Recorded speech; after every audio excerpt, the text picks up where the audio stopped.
On November 18th, 1929, 3 giant waves crashed over the Burin Peninsula.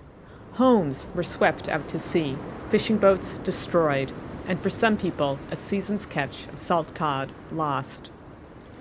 The first sign of danger came at about 5 o'clock in the afternoon. There was an earthquake on the Grand Banks that measured 7.2 on the Richter scale.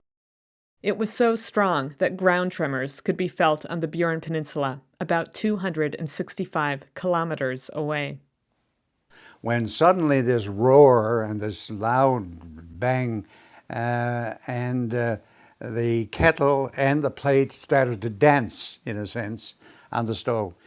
So, we panicked. The earthquake triggered an underwater landslide that sent a tsunami racing towards land. The waves were giant, fast, and powerful.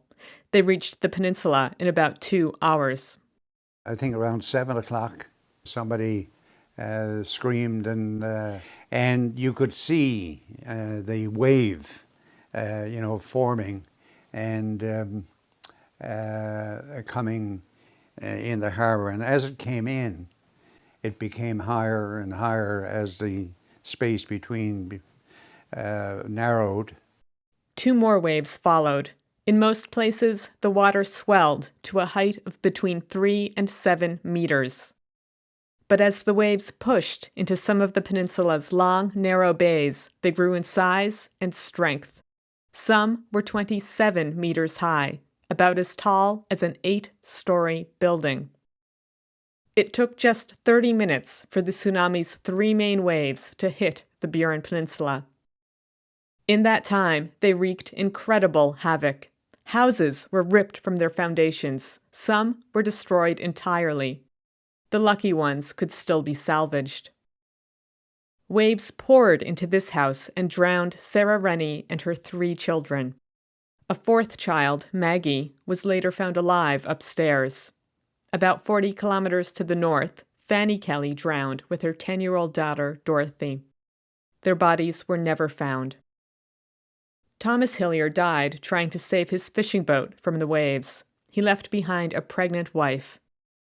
Henry Hillier lost his wife, Elizabeth, and 4 grandchildren.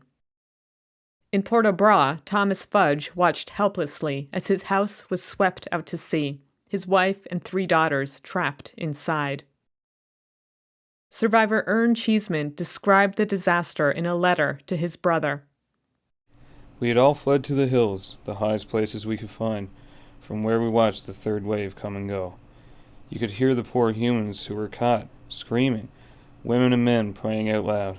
Oh God, Jack, it was terrible. The tsunami killed 27 people that day. There was 1 more death in 1933 when Amelia Bonnell succumbed to her injuries.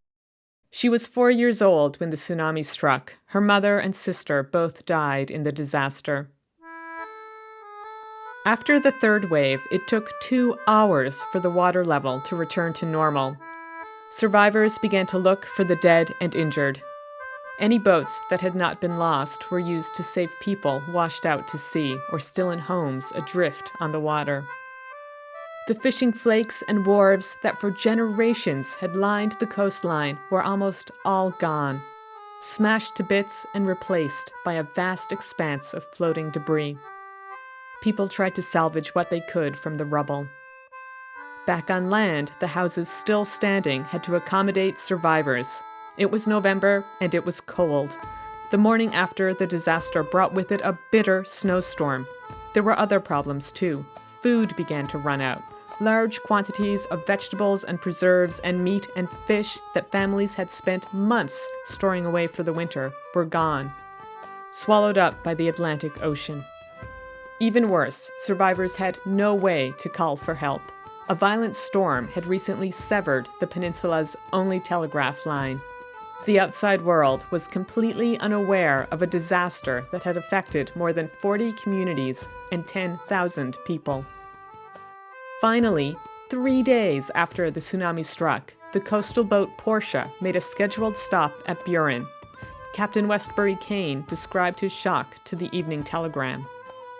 Imagine our wonder and surprise on turning the point of the channel to be met by a large store, drifting slowly along the shore, seaward. Then a short distance another store or dwelling house, until 9 buildings were counted, strewn along the shore before the harbor was reached. On reaching the harbor, even a worse spectacle greeted the eyes. The Portia immediately radioed St. John's. Help came quickly. The Newfoundland government dispatched the steamer Meagle to the Burin Peninsula.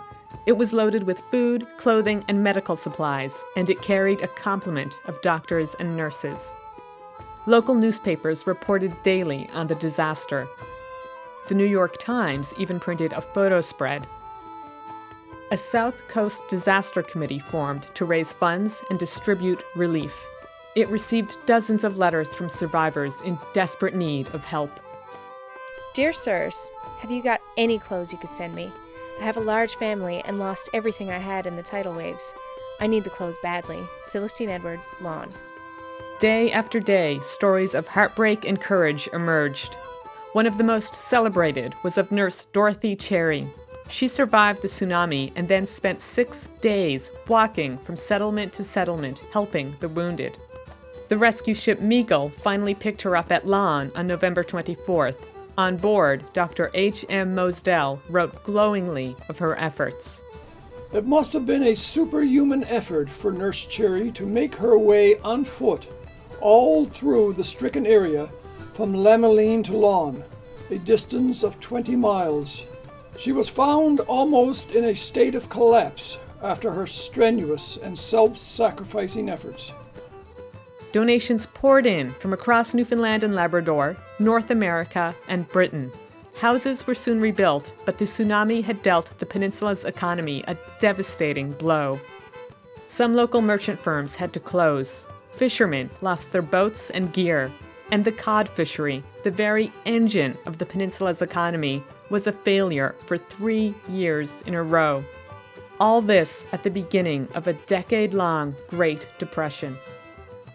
And it was years before some people recovered, and some never did. They just simply changed their way of earning a living by leaving St. Lawrence and going someplace else. Many communities did not recover until the 1940s, when the Second World War initiated a new era of prosperity for all of Newfoundland and Labrador. The construction of a military base at nearby Argentia created jobs for the Burin Peninsula's residents. More than a decade after the tsunami had struck, its effects were finally being washed away.